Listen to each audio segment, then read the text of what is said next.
প্রবল ঝাঁকুনিতে ঘুম ভাঙল। চোখ মেলে দেখি বড় ফুপু। পাশের বিছানা খালি, বাদল নেই।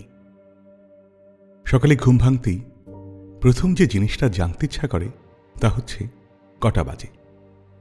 বড় ফুপুকে এই প্রশ্ন করব না ভাবছি। তখন তিনি কাঁদো কাঁদো গলায় বললেন, কেলেঙ্কারি হয়েছে। কি কেলেঙ্কারি?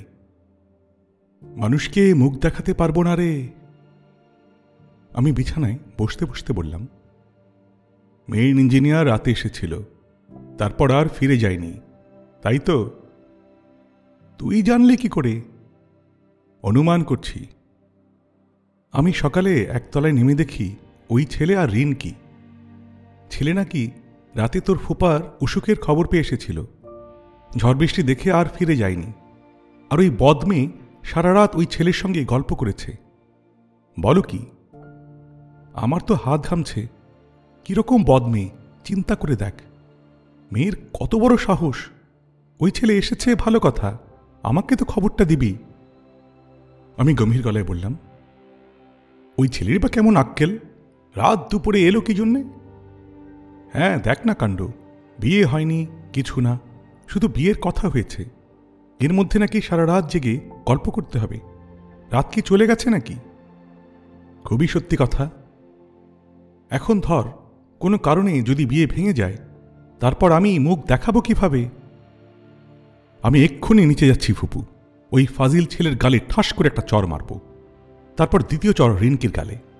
মেয়ে বলে তাকে ক্ষমা করার কোনো অর্থ হয় না। তুই সবসময় উদ্ভুত কথাবার্তা বলিস কেন? ওই ছেলের গালে তুই চর মারবি? কেন পারবো না?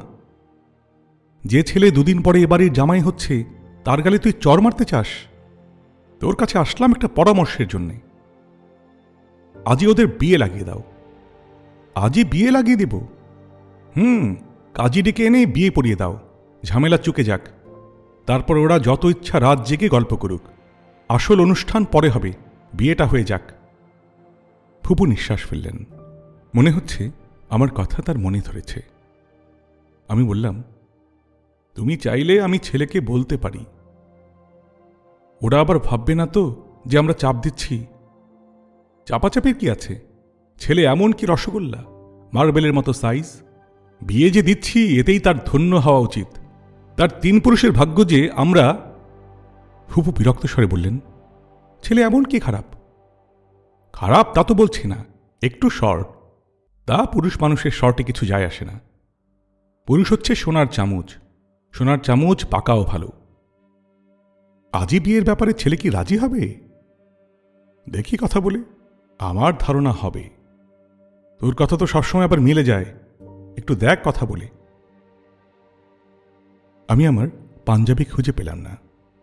ফুপু বললেন, বাদল ভোরবেলায় ওই পাঞ্জাবি গায়ে দিয়ে বের হয়েছে। আমি বাদলের একটা শার্ট গায়ে দিয়ে নিচে নামতেই মেরিন ইঞ্জিনিয়ার সাহেব লাজুক গলায় বললেন, হিমু ভাই, আপনাকে একটা কথা বলতে চাই। খুব লজ্জা লাগছে অবশ্যই। বলে ফেলো। রিনকির খুব শখ পূর্ণিমা রাতে সমুদ্র কেমন দেখায় সেটা দেখবে। দুদিন পরেই পূর্ণিমা। ও আচ্ছা, দুদিন পরেই পূর্ণিমা? তা তো জানতাম না। মানে কথার কথা বলছি। ধরুন আজ যদি বিয়েটা হয়ে যায়, তাহলে আজ রাতের ট্রেনে রিনকিকে নিয়ে কক্সবাজারের দিকে রওনা হতে পারি।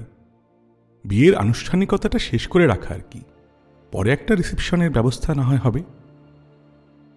তোমার দিকে আত্মীয় স্বজনরা? ওদের আমি ম্যানেজ করব। আপনি যদি শুধু এদের একটু বুঝিয়ে সুঝিয়ে রাজি করেন। মানে রিনকি বেচারির দীর্ঘদিনের শখ, ওর জন্যই খারাপ লাগছে।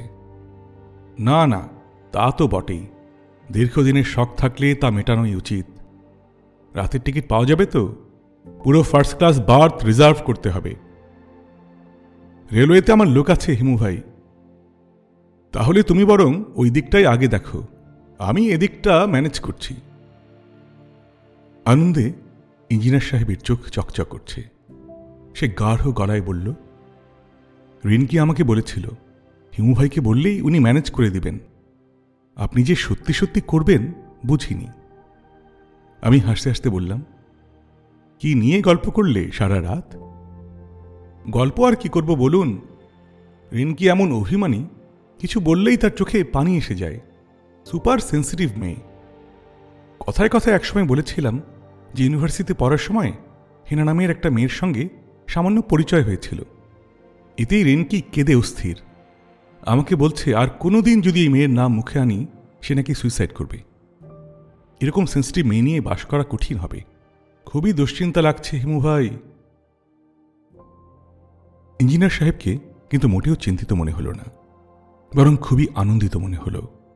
আমার ধারণা প্রায় সে হেনার কথা বলে রিনকিকে কাঁদাবে, কাঁদিয়ে আনন্দ পাবে, রিনকিও কেঁদে আনন্দ পাবে।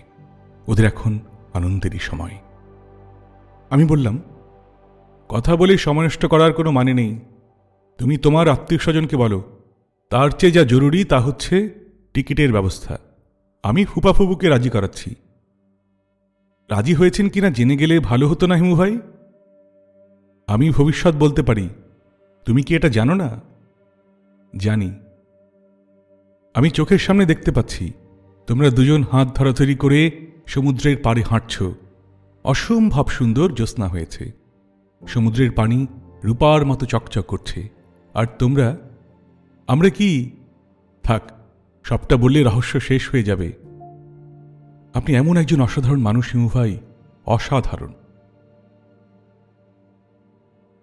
আমি এবং বাদল ওদের 11টার ট্রেনে তুলে দিতে এলাম। ফুপাফুপু এলেন না। ফুপার শরীর খারাপ করেছে। ট্রেন ছাড়বার আগ মুহূর্তে রিনকি বলল, হিমু ভাই, আমার কেমন জানি ভয় ভয় করছে। কিসের ভয়?